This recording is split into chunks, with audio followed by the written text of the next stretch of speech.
अस्सलाम वालेकुम। आप देख रहे हैं Mubashar Luqman official YouTube channel. और 2-3 दिन से बड़ी डिप्रेशन हो रही है मुझे। और डिप्रेशन की वजह जो है ना, वो महंगाई। अल्लाह रहम करे, मैं अल्लाह का बड़ा करम है कि मैं उन चंद खुश नसीब लोगों में से हूँ जिनको बराह रास्त शायद ये महंगाई उतना तंग नहीं करती। लेकिन जिन लोगों की लिमिटेड इनकम होती है, वो बच्चे की फ़ीस देनी होती है तो महीने का बजट अपसेट हो जाता है। कोई घर में बीमार हो जाए, उसका इलाज करवाया तो पूरे महीने का बजट अपसेट हो गया।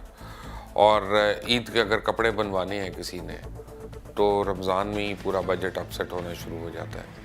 लेकिन अब मैं आम घरों में देख रहा हूँ कि सफ़ेद पोश लोग जो थे या हैं, उनकी भी कमर टूटना शुरू हो गई है। लोगों को नौकरियां मिलना तो दूर की बात है, जिनकी लगी बधी नौकरियां थीं वो ख़त्म होने पे आ गई हैं। और रुपए की कीमत इस हद तक गिर गई है। मैं इकोनॉमिक्स का एक्सपर्ट नहीं हूँ, मुझे ये नहीं पता कि इन्फ्लेशन कितने परसेंट है, और मुझे ये नहीं पता कि रुपए की कदर में कितना कमी हुई है या इजाफा हुआ है। मुझे इतना पता है कि अगर किसी के बैंक में 2 महीने पहले 1 लाख रुपया था तो आज उस 1 लाख रुपए की कीमत वो है जो 70,000 रुपये की कीमत है। तो इन्फ्लेशन का मुझे नहीं पता, लेकिन अब उस रुपए की जो बाइंग पावर है वो बहुत कम होती जा रही है। लोगों के खर्चे कम नहीं, ज़्यादा हो रहे हैं, और जीना जो है बिल्कुल दो भर हो गया। बिजली का बिल पता नहीं कितने टैक्स हैं उसमें, फ़ोन का बिल, पानी का बिल, हर चीज़ का बिल, और उस पर टैक्स कितने, ये भी नहीं समझ आ रही है। गरीब आदमी पहले जाता था मजदूरी करने तो को बस से बैठ के चला जाता था।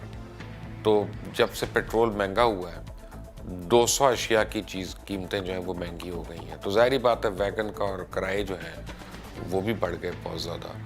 तो अब जाके या तो वो दिहाड़ी कर ले 300 रुपये की, तो या वो आने जाने का किराया दे दे और वहाँ पे एक वक्त जो रोटी खानी है उसने मजदूरी करते वक्त वो खा ले।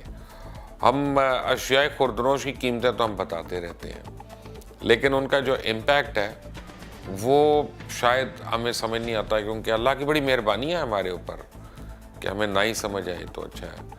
लेकिन fact of the matter is कि अगर आटे का एक तोड़ा जो है वो 7,000 रुपये का इस वक्त आ रहा है, तो एक घर में जिसमें 6 अफराद हैं, आप ये समझें वहाँ 7,000 रुपये का सिर्फ आटा आ रहा है। और अगर उस घर की कुल इनकम जो है वो 20,000 रुपया है, तो 15,000 में 7 अफराद ने गुजारा करना है आटे के अलावा। इसमें घी भी आना है, पत्ती भी आनी है, चीनी भी आनी है, इसमें दालें भी आनी है।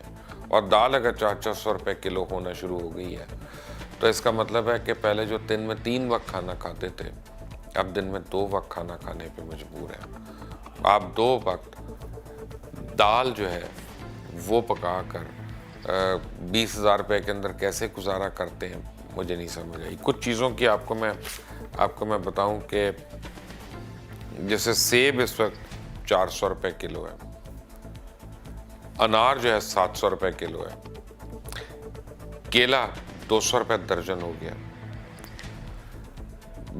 भिंडी, प्याज, मिर्चें, काली मिर्च, लाल मिर्च, सब इतना महंगा हो गया कि जब एक कप हांडी की कीमत निकालते हैं तो हम यानी मुझे नहीं समझ आता एक घर में लोग कैसे खाते हैं। मुतवस्सित या लो मिडिल क्लास के लोग जो हैं वो किस तरह से बेचारे खा रहे होंगे और किस तरह से बेचारे बचा रहे होंगे उसमें से।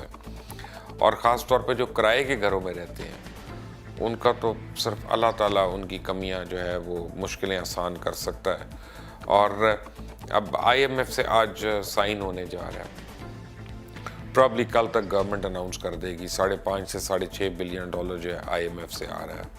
और IMF ने एक बहुत इजाफी बोझ जो है वो डाल दिया हमारे ऊपर। नहीं, मेरा मतलब स्टेट बैंक का गवर्नर नहीं है या FDR के चेयरमैन नहीं है। मेरा मतलब है कि IMF ने जो मुतालबे कर दिए, अब लगता है अभी हो नहीं रहा कि डॉलर जो है अब वो 170 तक जाएगा 2019 के आखिर तक। और पाउंड का तो कुछ मत पूछें, जिसका बच्चा UK में पढ़ रहा है वो तैयार रहे मेंटली कि 220 तक पाउंड जा सकता है इस साल के आखिर में, अगर इसी तरह रुपए की कदर जो है वो गिरती रहे या उसमें गिरावट जो है उसमें और तेज़ी आ जाए। और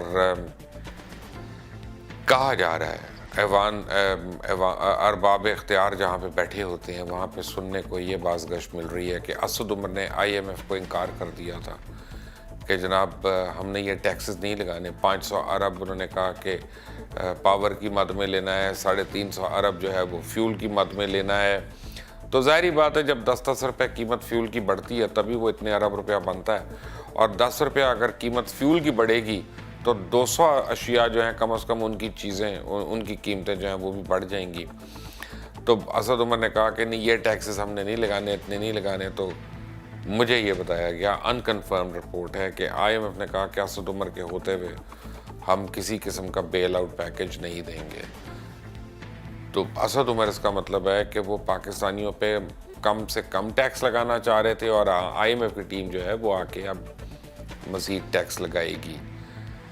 अगले दिन कैसे गुजरेंगे मुझे इसका नहीं पता। तेल अब निकल आए अल्लाह करे, जैसा मेरी प्राइम मिनिस्टर से ज़ाती तौर पे बात हुई अभी थोड़े दिन पहले, मैं मिला उनको 3 दिन पहले, तो प्राइम मिनिस्टर कन्विंस्ड है कि ऑयल निकल रहा है।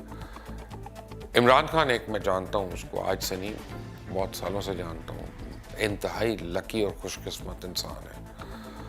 तो मैं ये समझता हूँ कि हो सकता है उनकी गवर्नेंस में कमज़ोरियाँ हैं, हो सकता है उनकी मैनेजमेंट में कमज़ोरियाँ हैं, लेकिन अल्लाह ताला उनके नसीब जो है वो दोबारा यानी अगर आड़े आते हैं तो फिर पाकिस्तान इंशाल्लाह ये तेल के ज़ख़ीरे ज़रा जल्दी निकल आएँ और ये गैस के, ताकि हमारी मुश्किलें आसान हों, आमदनियाँ शुरू हो जाएं पाकिस्तान की, ताकि सियासत अपनी जगह पे और हम ये चोर स्पाई का खेल खेलते रहेंगे, वो सब कुछ होता रहेगा, लेकिन लोगों के चूल्हे तो जलते रहना, चूल्हे जलेंगे तो खेल भी जारी रहेगा।